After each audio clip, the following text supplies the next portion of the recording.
So hey guys, I am Vinod and you are watching Vinod Techno YouTube channel. So in this video, I will show you how to fix this problem in GKS app.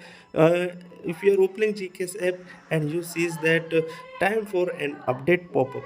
So how to remove this pop-up and how to use this app normally. So guys, first of all, you have to go to Play Store. So guys, open Play Store. First of all, open Play Store, Google Play Store. After it, search GCase. When you search GCase app, you will see that in update on of GCase app. Then you have to download the update of GCase app. Yes, you have to download the update because it is the pop-up of update. You can understand the time for an update. You need to update your version. It is looking like that. So you have to update your app, and after it, you will use your app normally. No problem will come.